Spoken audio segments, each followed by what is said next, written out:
Welcome to part 2 of the 5-part series of breaking down the book, The Catalyst, and basically giving you every which way to remove every roadblock your customer would have to guarantee that you create change and they move into your world. And in part 1, if you haven't listened to that yet, I highly recommend you go listen to part 1 first. We covered reactance, and today we cover endowment and how to ease endowment to make sure that people come to you, they close deals with you, they opt in with you, they follow you on social, and they take a step in your direction.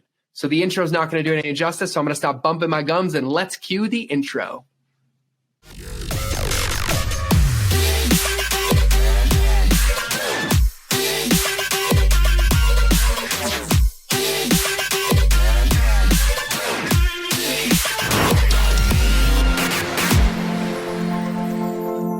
Everybody, welcome back to another episode of the Mind of George Show, and today we're on part 2 of 5. You remember, now listen to me, if you have not listened to part 1 of 5, I highly recommend you go back a couple episodes. Part 1 of 5 was all about reactance, and so we are breaking down in 5 parts the 5 most critical things to understand about humans, the human experience, and human psychology to ensure that you can help move your ideal customers closer to you and achieve their results without creating an anti-marketing machine by creating reactance, which is everything that we covered in part 1. And so this is part 2 of the 5-part series from the book, The Catalyst by Jonah Berger. This book, if you haven't heard my other episode, is a Bible for me. It is a literally step-by-step Bible on how to operate in our businesses, in our relationships, in our communication with our customers and with our team. And I make it required reading for anybody that's in my world. And so if me doing a 5-part podcast series about this book is not a glowing enough review that makes you want to pick up the book, I am definitely not your guy, and you should not listen to this podcast anymore. But if you are in the business of helping people, whether you're coaching or selling products or making offers or trying to do anything in the world that generates a dollar by making a difference, this book is required reading. And so today we're going to go through part 2 of the book. We're going to go through part 2. And remember, there were the 5 key pillars that he covers in the book. They are under the acronym REDUCE. I believe it's REDUCE. Yeah, hold on. Let me spell it in my brain. R-E-D. Yes. Okay. My brain went blank for a minute, but I was complete. Okay. It is reduce. So in the 5 parts, he talks about reactance. He talks about endowment. He talks about distance, uncertainty, and corroborating evidence. And so today we're going to be talking about endowment. And remember, in catalysts, what do catalysts do? Catalysts are things that create change. And what we covered in part 1 of this episode, or part 1 of this series, is that the only persuasion is self-persuasion. And the harder we push, the deeper our people dig their heels in. And ultimately, our job is to create a catalyst for change, a catalyst that gets them to persuade themselves to take a step forward into our direction. And there are 5 horsemen of inertia, as he calls it. And these are the 5 key roadblocks that inhibit change. And what those are is that we have to reduce reactance, ease endowment, shrink the distance, alleviate uncertainty, and find corroborating evidence. And in part 1 of the podcast, I took you all the way through reactance, what it is, what happens, how it shows up, and then 4 steps to remove it. And so today we're going to be covering endowment. And endowment, we're going to go over the same thing. We're going to talk about what it is and then steps to remove it, so that now you have the second horseman of the 5 horsemen of inertia, or the ability to remove the second roadblock that people need to move closer into your world. Now, one of my favorite parts in the first episode, in part 1, is what we talked about, the 4 things that people need for persuasion. And this goes all the way back to Aristotle. Number 1 was logos, which is the logical appeal. It's ensuring that our message makes sense, that it's logical. And then we have the pathos, which is the emotional appeal. It's that our appeal stirs the emotions of our audience, pointing in the direction of our message, and that we demonstrate emotion in the delivery of our message. And then we have the third part, which is the ethos, which is the ethical appeal. And that's ensuring that we come across as credible, that we know our stuff, that we're trustworthy, and that we come across as trustworthy, and that we do not seek to mislead. And then the fourth part, which was not from Aristotle, it was somebody in his time that came after, was mythos, which is the narrative appeal, which is our use of stories, our inclusion of our audience into our ongoing story that can be a very persuasive tool. And so when we have those four, people feel safe to come into our world. They feel safe and open to make a change. But then if we're not careful with what we do after it, we can have the opposite effect, which is to move them further away from us, preventing any change. And the first part was reactance. And today we're going to talk about endowment. And so let me take a sip of my water out of my beautiful pink mug, which, by the way, if you're listening to this and not watching, I have my beautiful pink ice shaker that says relationships beat algorithms with a big lighthouse on it, because Ice Shaker, they're friends and they sponsored our last event. And these things are incredible. And yes, it's pink and everybody wants one. But here's the rule. There's only one way to get one. You have to come to our event and then you can get one. So that's where they are. But if you're seeing it and you're a little jealous of the pink, that's what it is. So let's talk about endowment. And I want to start with a quote from the book. If potential gains barely outweigh potential losses, people don't change.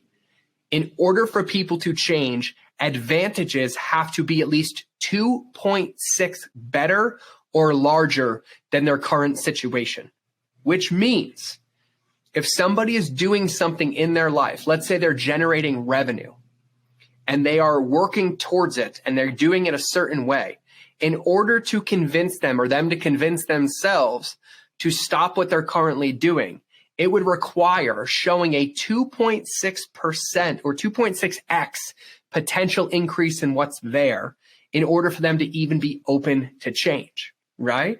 That's insane when you think about it. But now let's have another question. Why, when somebody gets injured, is recovery faster for a more severe injury rather than a mild injury? It's because with a more severe injury, people are almost forced to do their physical therapy for serious injuries. But for lesser injuries, they tend not to marshal or give the same energy to the same resources because it doesn't hurt. And so most of the time, even if people have a plan, they will not follow it. It is hard to get people to change when things are not terrible or just okay or not great. And one of my favorite parts from the book in this chapter on endowment, which, by the way, if this has not gotten you to buy the book, The Catalyst by Jonah Berger yet, I don't know what will. And by the way, I don't know Jonah. I've only exchanged a couple of emails with him, but I've probably single-handedly sold more of his books than anybody. But these things are Bibles, as I said. But there's one example in the book that I love. And it's the story of a financial advisor who had a client who was getting a return every year over year on his investment. And she kept telling him about the potential. Well, if you move your money, you'll get a 5% increase or a 4% increase. And he's like, no, I'm good. No, I'm good. Because he had endowment to how it was currently doing it. And so she tried this strategy for a couple of years and it did not work. But then the most beautiful thing happened.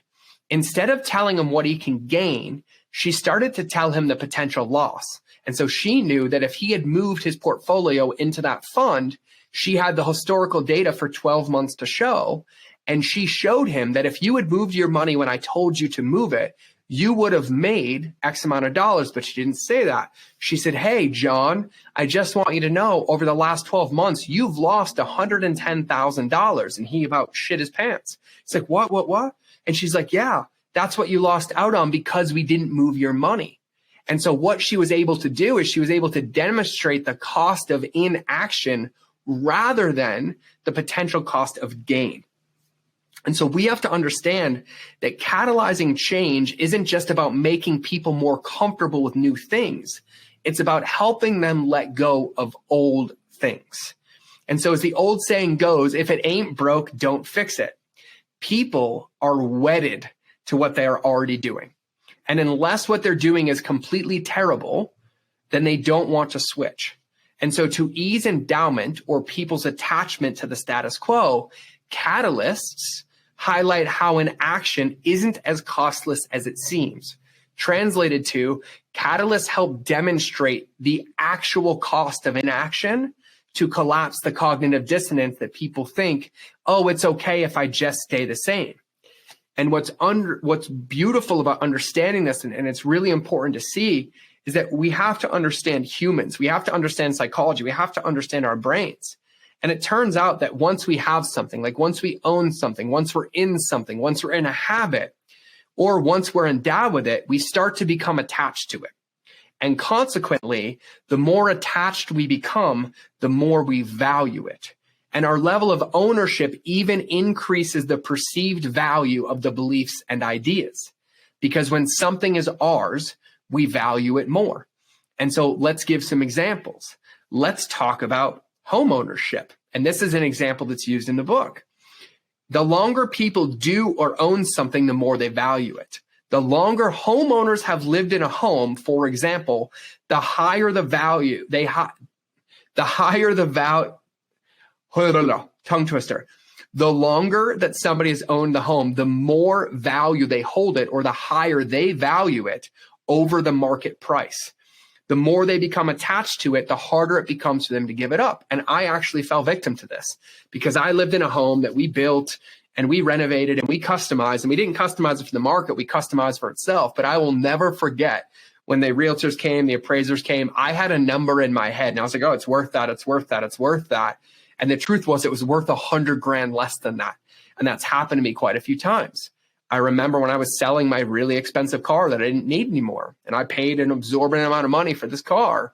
And I was like, oh my God, like I took care of it. It was incredible. I should get the same of what I paid for it, even though I put 20,000 miles on it. And I really believed that. And then the shock hit me when I put it on the market. And I got over 6 figures for the car. But what I didn't get was anything close to the 25 grand difference that I thought I should have got. And I actually had the same thing. Like, for example, I've been getting rid of old camera equipment that I don't need anymore. And I remember I paid like $3,000 or $3,500 for these cameras and I barely used them. I took care of them and it was brand new. And so in my brain, I'm like, oh, this is easy. I'll just sell this camera for $1,000. I'll recoup some of it. It'll be worth it. Except the going market price was only $400. And so then I sat on the cameras for 5 months longer instead of getting rid of them because I was like, no, I'll find somebody. And then when I finally made the decision to get rid of it, it went down another $100 because new technology had come out. And so we have to understand that the longer somebody is endowed with their habits, the longer they are ingrained with it, the more they value it. And the more they value it, the more they feel like they own it. And it becomes harder to change. And so whenever people think about changing, they compare things to their current state, the status quo, we will call it. And if the potential gains barely outweigh the potential losses, they will not budge. And so to create change, the perceived gain has to be 2.6 times higher than the current situation. And I know I said this at the beginning of the episode, but I have to say it again. To create change, the perceived gain has to be 2.6 times higher than the current situation in order for somebody to feel that it's time for them to change. Now, what this leads into is what he called switching cost, because there are switching costs to changing everything. If you try to get somebody to change a grocery store, now they went from having a routine and knowing where everything is in the store to being in a new store and having to figure out where things are. So that would make somebody drive 10 minutes, 15 minutes further because the cost of changing feels too great to switch. So they'll inconvenience themselves and drive further. You think about like having a tennis partner, right? Maybe you play tennis and it's like if you've had a tennis partner and you get a new one, you have to relearn each other how to communicate, how to play, who does what, right? Let's think about offices. When you change offices, if you worked in an office or a corporate office or your own office and you change, now you have to reset it up. And you're like, oh, I have to move stuff. Where's it going to go? I have to reorganize it. There's a cost. I think about my office, the one that I'm in right now, and the studios that I've personally built with my bare hands. And the fear I have is that if I ever lose this place or I move out, I'm going to have to redo this again. And I don't feel like I can set it up the same. And I know that I can. But there's cost associated with everything, right? And then you have strategies. And there's people that I still watch using marketing strategies that have not worked for 4 or 5 years, but they're comfortable with them. And because they're comfortable with them, they would rather do it and not get a maximum result or be effective than pay the cost of switching. And so what all of this stuff means is that it actually makes it easier to just stick with what was done before, even if it isn't perfect. And this, my friends, is why when people try to convince people or tell them what to do or do this one thing or do it now or follow these 7 steps and you have to do it, the first thing it does is increase reactance, like we covered in part 1, which actually digs their heels in further. And then they start seeing it through the lens of evidence collection that, of course, I can't change. Look, you're telling me I have to change everything. I already know what I'm doing. I do it in 3 steps. You want me to do 7 and boom, boom, boom. And then it actually deepens their endowment to how they're currently doing it, making it even harder for them to switch and less likely for them to switch to you. And so there are a few ways that you can ease endowment, i.e. remove that roadblock, because we have to remember to change anybody's mind, we have to remove roadblocks. And the first roadblock we covered was reactance. And the second roadblock, the one that we're talking about today, is endowment. And so how do we ease endowment? For example, how do we reduce or remove this roadblock so that they understand what's possible? So the number one thing that we must do is we must surface the cost of inaction. And so when the status quo is terrible, it's easy to get people to switch. So for example, if you are living in a home and a storm comes and it floods your house and there's literally a waterfall pouring through your ceiling, that is terrible. You are going to change really, really quickly. But let's say if you're in that same home and there's like a slow drip or a slow leak and you plug it and you have people coming out, you might not change as fast, but what you might not see is all the mold behind the wall because that so drip has been there. But because the status quo isn't terrible, it's not as easy to get people to switch because they're like, oh, it's not that bad. So people are willing to change when the status quo is terrible because inertia isn't a viable option. So if your place is infested with roaches, you have to call an exterminator. The only question is which one to call. But you're not going to sit there and just wait and wait and wait. You're going to call and get it handled immediately. So to overcome endowment, what we have to do is we need to help people realize the cost of doing nothing. That rather than being safe or costless, sticking with the status quo actually has a downside.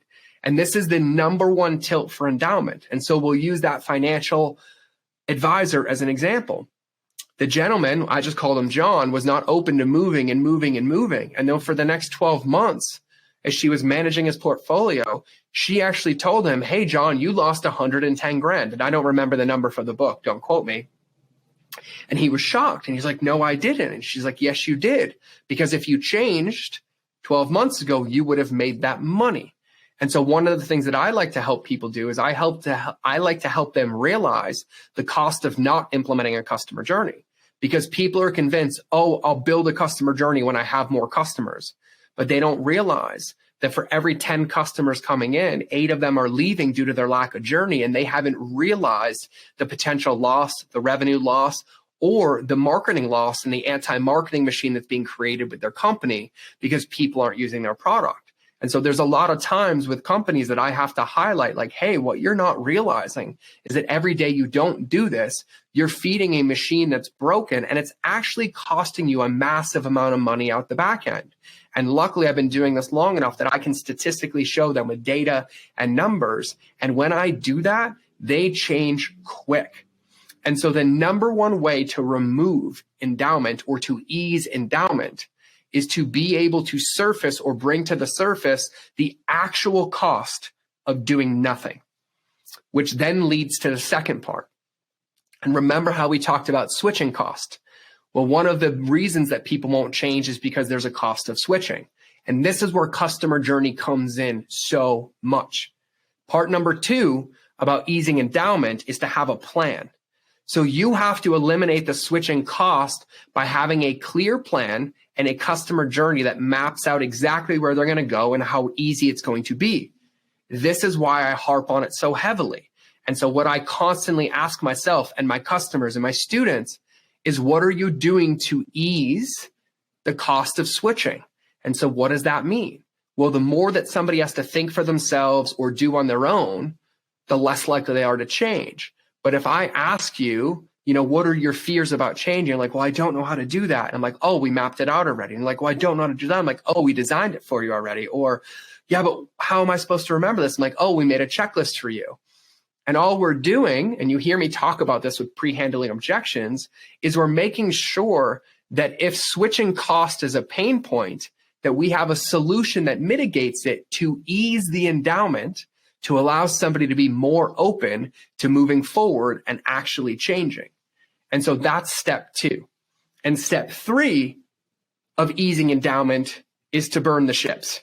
Now, I don't tell people to burn the ships when it comes to business, but when it comes to doing things that do not support you, I tell you to burn the ships.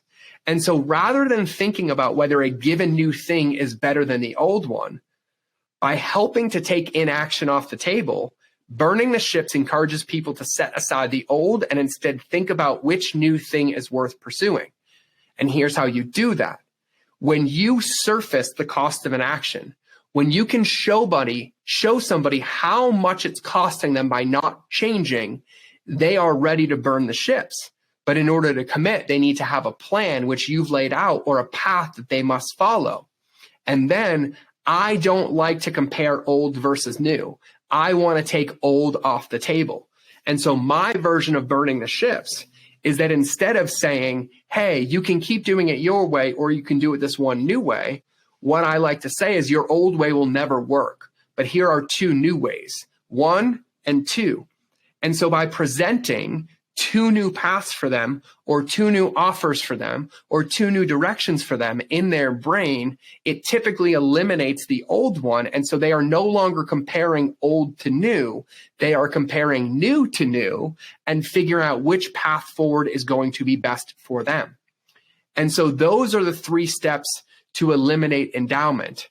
And so you have to remember these things when you're thinking about your customers, when you're thinking about your marketing, when you're on sales calls, when you're having conversations in every ounce of what you're doing, because it's really easy to fall in the trap of like stacking of like, well, you could do this and do it this way and do it this way. And you have to do it now. And that creates the reactance.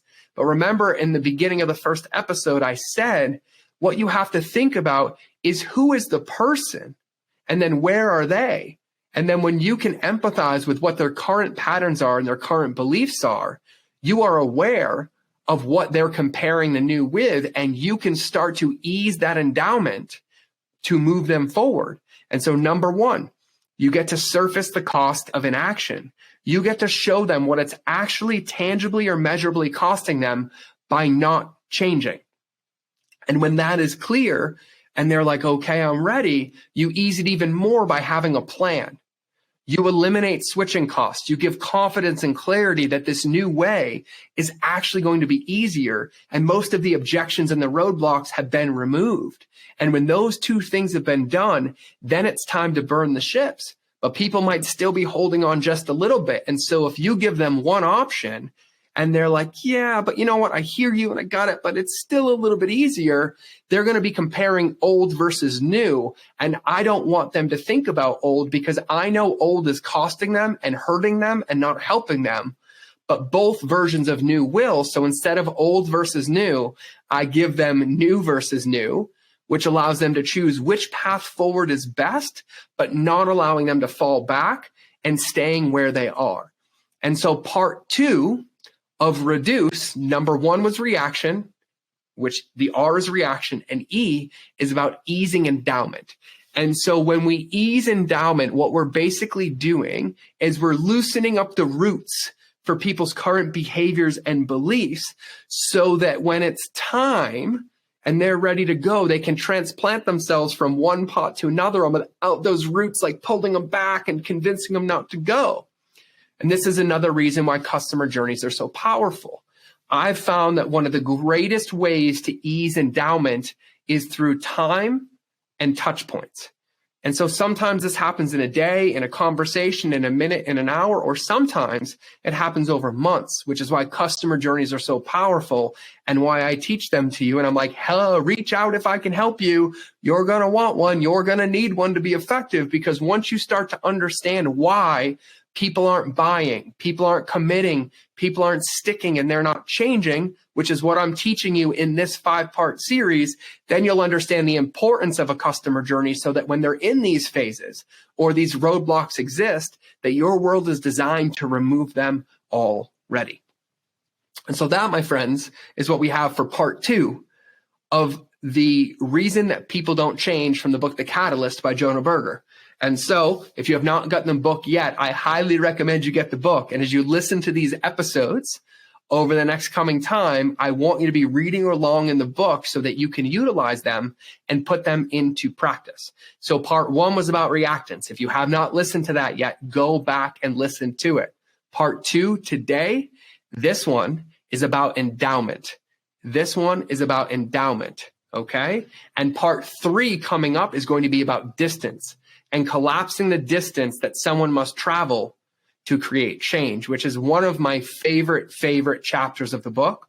And it's one of the easiest things to change in your life and in your business to help people take a step towards you in that positive direction. And so that's what I got today. So as always, I appreciate you. As I said in the last episode, I could really use your help. You're a part of my team. You're a part of my movement. You're a part of my life. And I love helping and serving you. I need your help.